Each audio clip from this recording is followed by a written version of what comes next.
We're going to talk a little bit about sampling. So I want to show you some ways in which we did sampling and how you can do sampling now. And I want to show you some different workflows from some classic samplers. And we're going to do that inside of this DAW. This is Logic Pro X. So in order to create something to sample, I went ahead and made a song.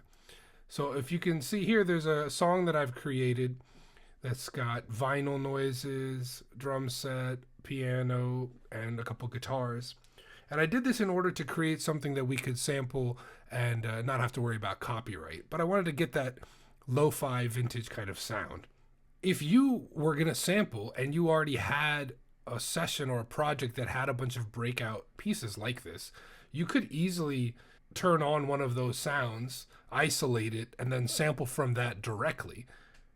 That's important for you to know if you're working in a digital way. But back in the day, what we used to do is sample from vinyl records. And so when you did that, you would get something more akin to a song that was already mixed down like this. Now, if you're using Logic and you have a file saved on your computer and you want to get to it, you can just press F on the keyboard, and that'll pull up this little menu here on the side, and you can switch to all files, and then you can kind of go through your files to find your thing that you want to import. I already went ahead and imported this. I actually bounced this down at its original tempo, which was a little bit slower than what this project tempo is. Here I've got that set at 169. This was closer to like 90. And that's because I want to recontextualize this song in a different time to make it feel very different. So let's take a listen. We're going to imagine that this is our record that we're listening to.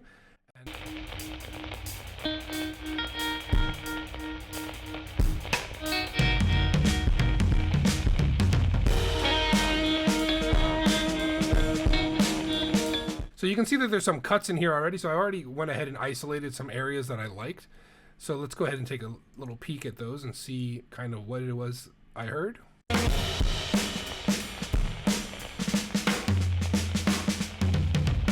So that's a great example of what's called a drum break. So that's just a section of the song where there's nothing but drums. And it's a perfect place for you to grab and sample. So if you grab that section and you drop it into your sampler, you'll be able to basically slice that up. That's how you might do it on the MPC. Sometimes people call that chopping it up.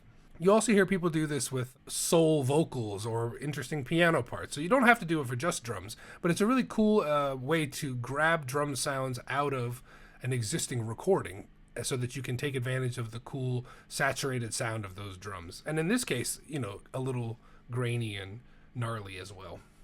So now that I've got my section selected, what I can do is I'm going to hold down Option and click till I get this green plus sign. And I'm just going to drag that over here and drop it into Quick Sampler. That's pulled up the Quick Sampler. And as you can see, the Quick Sampler's already got the file loaded in, and it's already done some slices for me automatically. I've got my keyboard controller out, but I'm going to go ahead and use the keyboard controller on the screen so that you guys can see it. I'm going to hit Command K, and that's going to bring up this little keyboard controller. This is just for visual aid. Obviously you could do this on your own keyboard, but you guys can't see that here. So now that we have our slices in place, we can pull up this keyboard controller and we can just audition what those slices will sound. See, that's a great one. That sounds like a snare drum already. So you could easily just go like,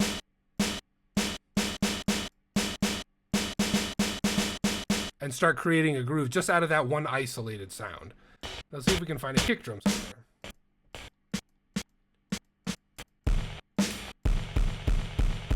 Ooh, that's nice. That's got a really cool lo-fi hip-hop kind of sound to it. All right, so let's say I've got that sound. I like it. And what I'm going to do now is go ahead and arm record. Find that kick drum again. Where was that? All right, that's under U. I'm going to hit record, and then I'm just going to lay out a quick beat and see what happens.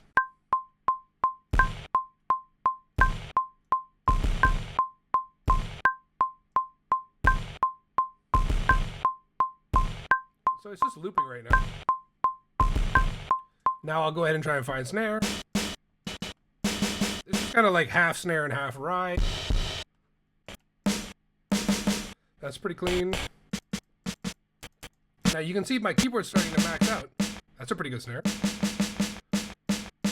But I want to hear what the rest of this has to do with, so I'm going to move into the next octave. floor tom here on H.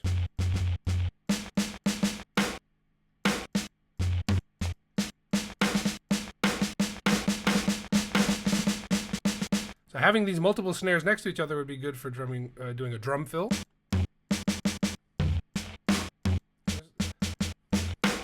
So I want you to see that I didn't do anything to the sampler at all, okay? You can actually go in and you can change lots of different stuff like the mode. You can change to beat division. You could have it isolate by certain regions. This is all useful depending on what it is you're actually trying to sample. Transient and note is actually really helpful when you're doing drums because the drums have a hard attack, and so it'll automatically kind of find where every one of those little drum hits is. So let's keep playing around and try to get a. There we go. All right. So I'm gonna use that. Okay. Hit record again.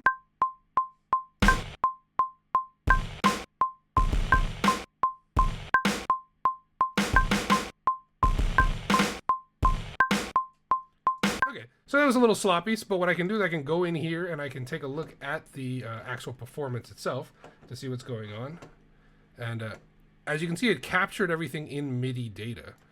And so there's a MIDI performance that's happening. Yeah, so this first loop here is a little out. So I can just kind of like drag it and put it in. Make it fit in time a little better.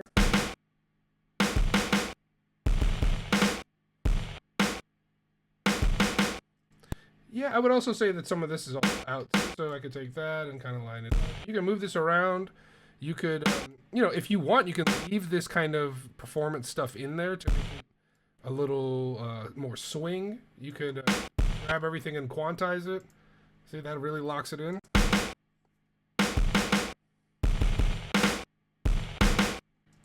And then if you wanted to, you could individually start deleting and adding stuff back in as well.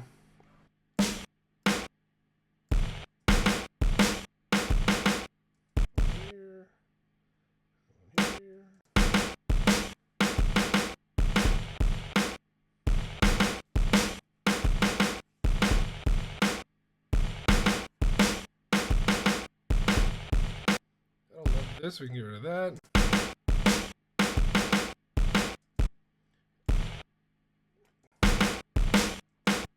Let's take some snares in the beginning. We try to kind of clean it up and make a groove out of it, okay?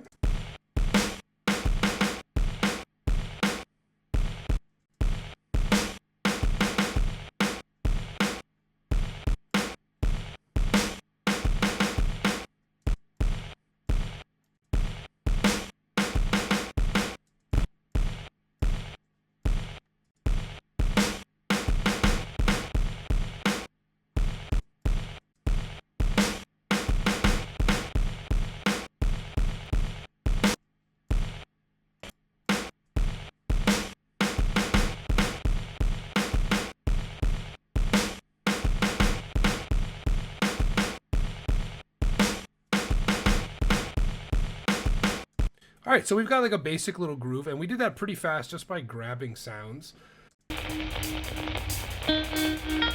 So this interesting kind of thing in the beginning, I had cut out because it's, even though there's a hi-hat in there, there's like some interesting textural stuff happening, so that could be cool. Down here, it looks like I selected something. Yeah, so that little thing in itself could be a chord stab. We could make a piano out of that. I'll show you that in a minute, but let's do some more chopping.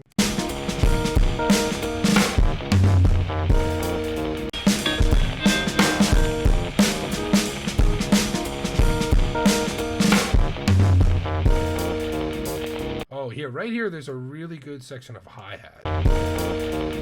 I didn't even see that the first time around. I'm going to go ahead and cut that into a little piece there. So now I've grabbed that section, and I'm going to do the exact same thing that I did last time.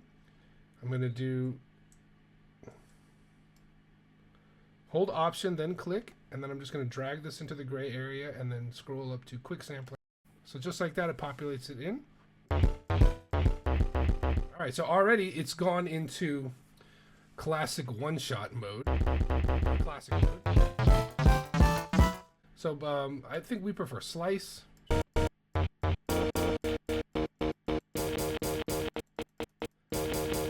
You'll notice that because this recording had both a little bit of piano or piano bass and also the hi-hat isolated, they're sort of blended together. And this is actually something that gives sampling a unique characteristic sound, is that when you sample, sometimes there's artifacts, and those artifacts kind of add to the beauty. Some people want real clean samples, and there's a way to do that, of course.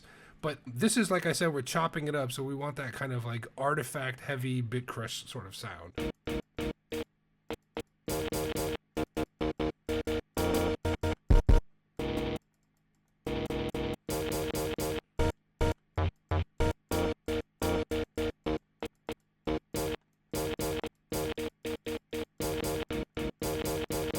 I think I'm going to go with H here. I like that. I'm going to kind of perform that. So let's go ahead and lay out the click.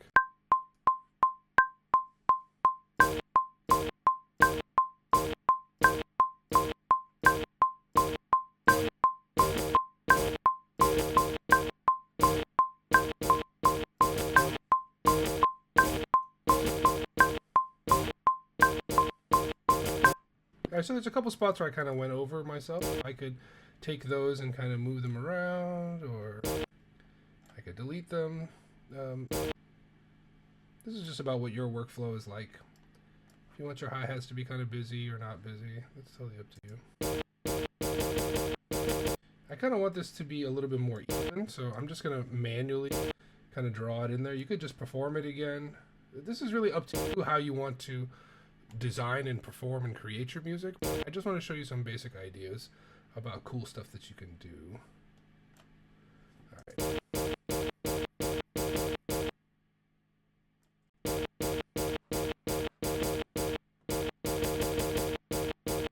All right, now let's try listening to that against the drums.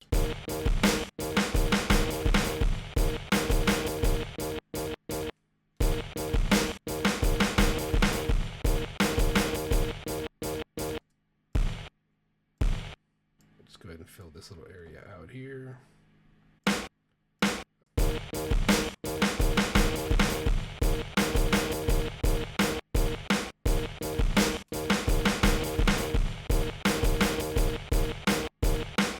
So right away, we've already recontextualized that original recording into something completely different. And you can see all those like artifacts are in there. You get the crushing, bit crush sound. You get the vinyl noise in every little stab, every little hit. Another thing that you can do, let's say for example on this particular one that we're using, we could change the polyphony so that the sounds get cut off. So if I go to like 1, let's see what happens. I mean, in this case, the sound is not very long to begin with, so it doesn't really make a difference. But let's say the sound was much longer, like that.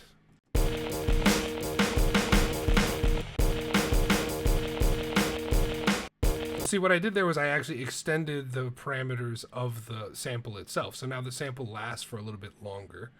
And, you know, we can go in and we can tweak that.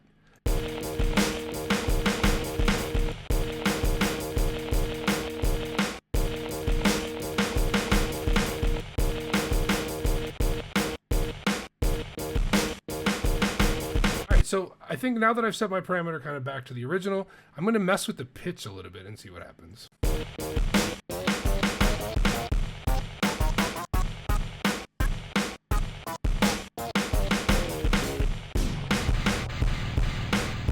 See, real low. There's something super fun about just pitching something way down because you get this really intense sound from any sound wave. You know, if our intention was to create a hi-hat, that might not be the best thing, but you know, anything goes if you're being creative. So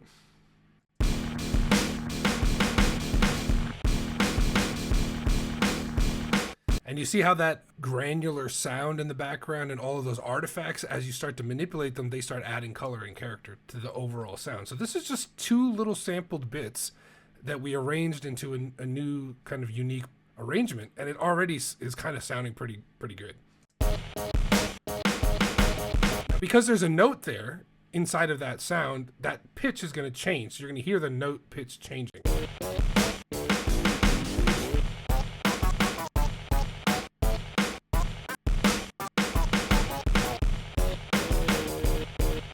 So that might not be advantageous depending on what key we end up writing the song in. So that's something to keep in mind when you are trying to design your beats. You want to make sure that whatever sound sources you are sampling, you either tune them to the key of the song, or you write the song based around whatever key you get from them. So keep in mind tuning. It's important. It is the difference between a cohesive sound and a bad one. All right, let's see if we can maybe change this sound to something else. All right, so I'm gonna go here and I'm gonna just grab everything that we did and I'm just gonna move it to a new location.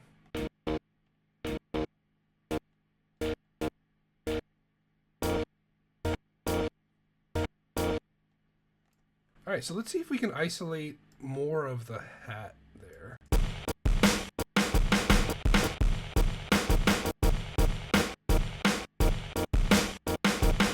So you can still see that there's a sound in that. So it might be tough to get a isolated hi-hat in this instance. And that might be an instance where you go and grab a sample from somewhere else to mix into your track. Okay, so now let's sample another section of the song.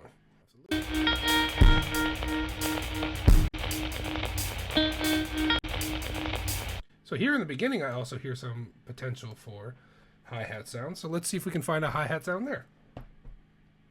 All right, we're going to go to slice. All right, so we're going to kind of audition through these and see if we can find something that we like to use as a hi-hat. That's pretty good. That's pretty cool. Like we could make a whole instrument out of that, just that noise.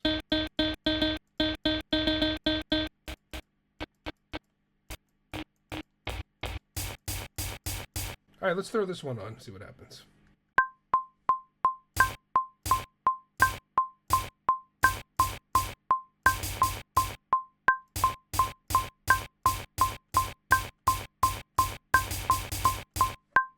All right, so that's pretty offbeat, but we're gonna go ahead and use the magic of quantization. Maybe do that to 32. No, that was better. It's 8. So for a nice steady pulse.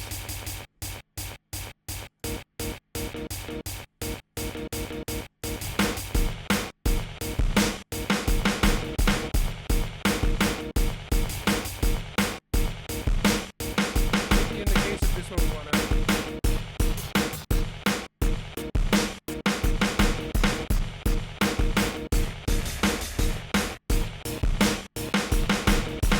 Just up a few.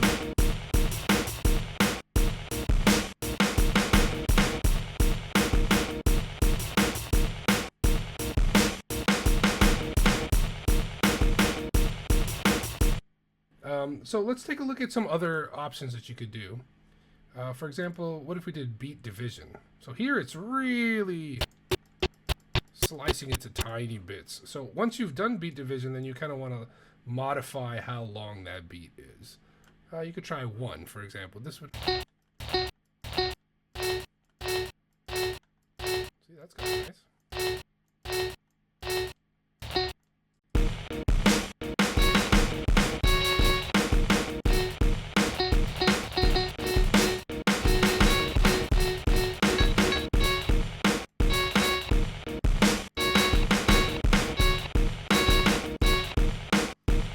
I'm just creating a little groove out of that. Let me go ahead and track that.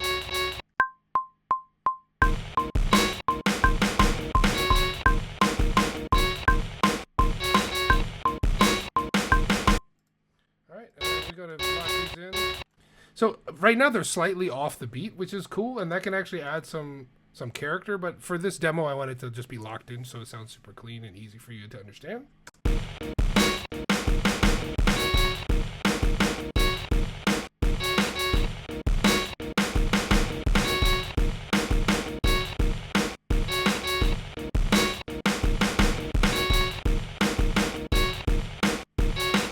Let's try one more demo where I'm gonna show you how to create an instrument out of a sample. So we'll go back to our original vinyl record here, grab this little bit at the end, create a new track, and instead of using quick sampler, I'm gonna actually use multi-sample. And let's do it in mono. So the multi-sampler is here. So this little section here, let me show it to you first.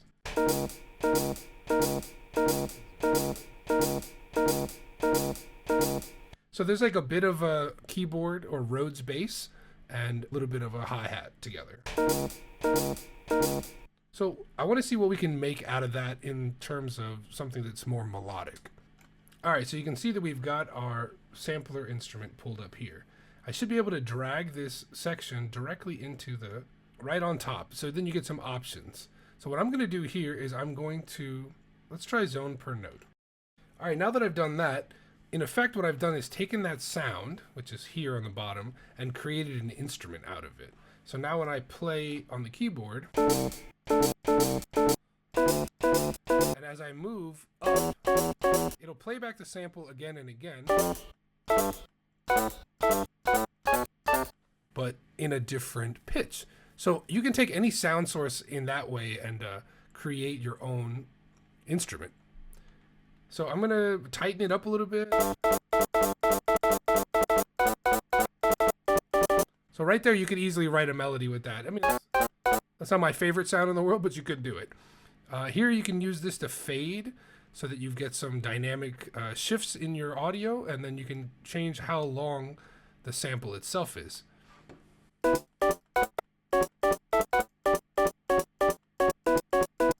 So that's kind of fun. Let's hear what that sounds like over top, okay? All right, we'll set our parameters.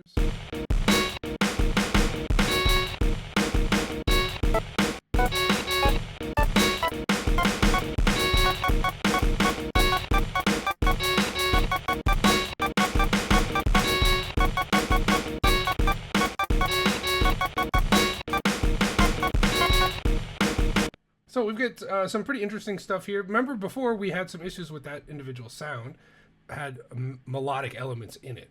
So I'm going to try and mute that one out. I think it's this one. It looks like both of them actually have some melodic elements.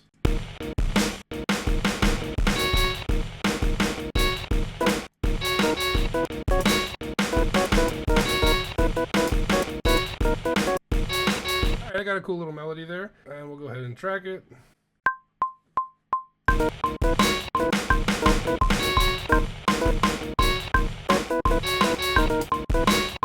So I'm just doing this with my mouse, which is not the best way to do a performance, but in order for you guys to be able to see what I'm playing, that's why I'm doing it that way. For this demo, we're going to go ahead and select all and just quick quantize it. Actually, let's do it to eighth notes.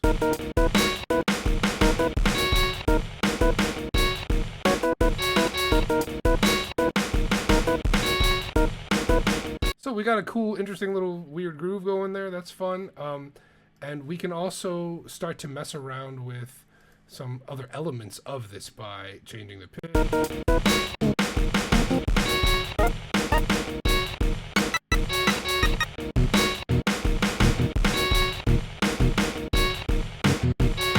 If you wanted to make a bass, you just want to move in increments of 12. I could see you basically copying this one over and over again. You could build 3-part harmony that way, or you could even play the harmonies if you wanted. You know, you can play on top of each other. You can stack these because our polyphony is set that way to make it like a keyboard. So it doesn't have to be a single note pattern. Let's throw a filter on there.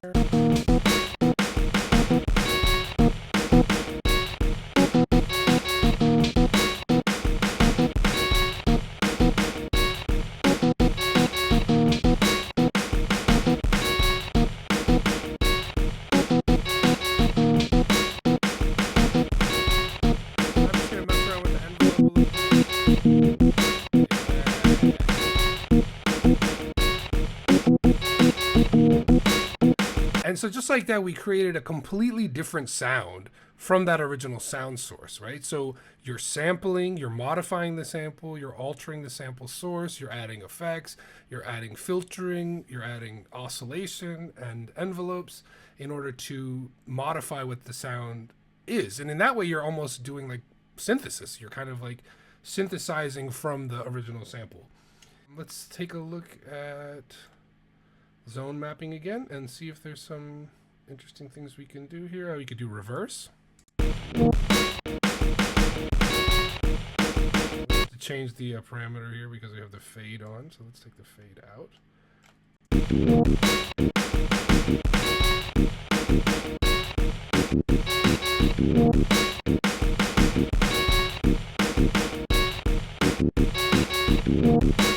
Now, you notice that this particular is long and these are short, and that has to do with the way that I clicked the buttons here with my mouse. But if you wanted to, you could actually make, you know, these long notes so that they stretch out.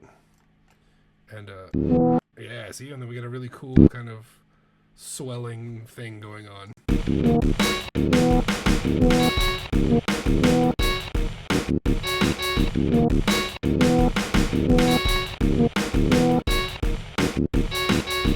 So that's basically how you could turn anything into an instrument. And, you know, this instrument sampling setup goes way deeper. You can change so that different areas of the keyboard have different sounds on them. You can make really robust, complex instruments on your own and then save them as presets, you know, for later use. Let's try really trimming it down and see what happens. Let's turn reverse off.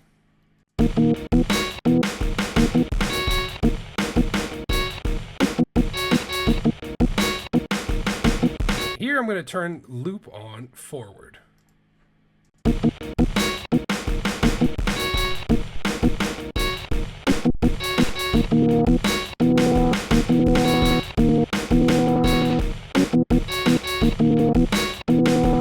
So you can see wherever I set those loop parameters, when that note holds down, basically when you hold the key down, it's going to kind of repeat that in order to make the sound sustain. So now we took a sound that was like blah, and we turn it into wah. This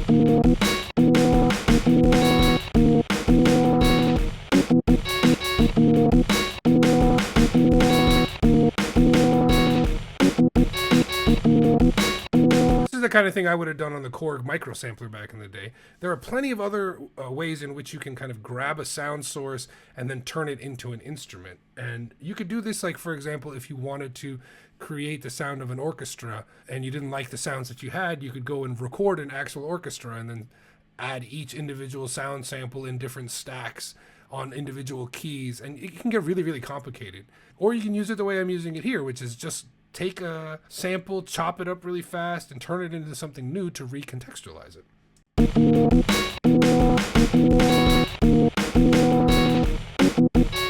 Remember, our original recording was like around 90 beats per minute, and this is 169, so it's got a totally different groove, and we can even compare them if you want. Let's do that.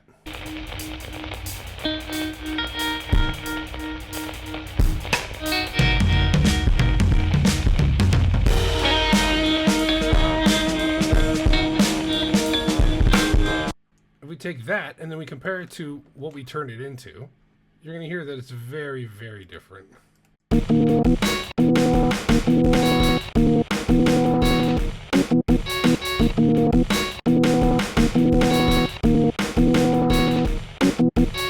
And this is not, we haven't done any variation, we haven't done any like song arrangements. So like this section here, I could repeat this over and over and over again.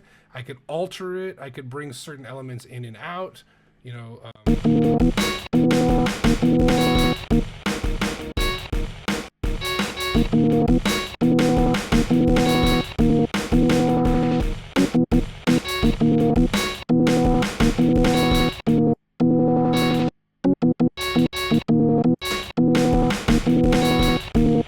This is a quick demo. I'm not, you know, when you do a real arrangement, you want to really edit it properly.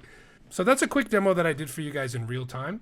Let me show you a demo that I created when I first put this together, when I was practicing teaching this lesson. So I made something completely different, and I want to show it to you because it's a good example of how sampling can really send you down completely different rabbit holes. All right, so this is my demo that I did, and I used a similar area. So this is the trem chord. So this was the area in the beginning of the song right here that had like those tremolo kind of chords.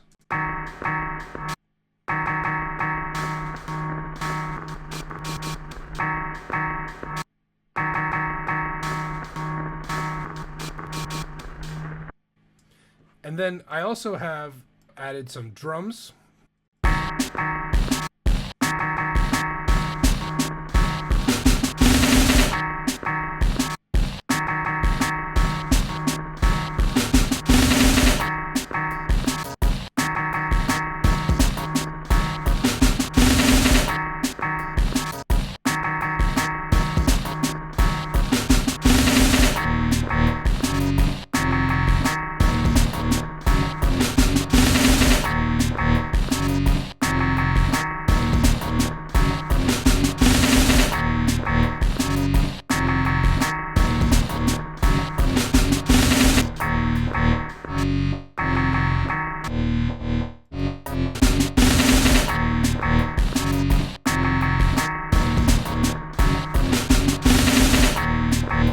let's add in this other stuff we wrote. It might not be in the right key, but who knows? Let's find out.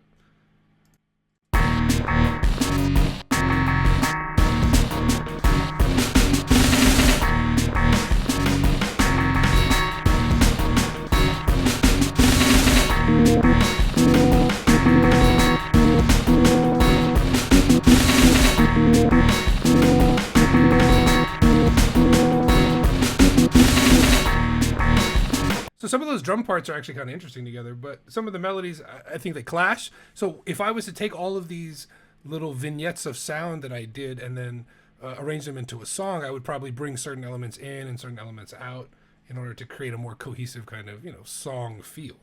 But just like that, we were able to take a sound source that we sampled from our, fake vinyl record and put it in a new arrangement in order to reframe and recontextualize it as a completely different song. And that's the basics of sampling, and that's how sampling works. Hope this was helpful. I'll see you next time.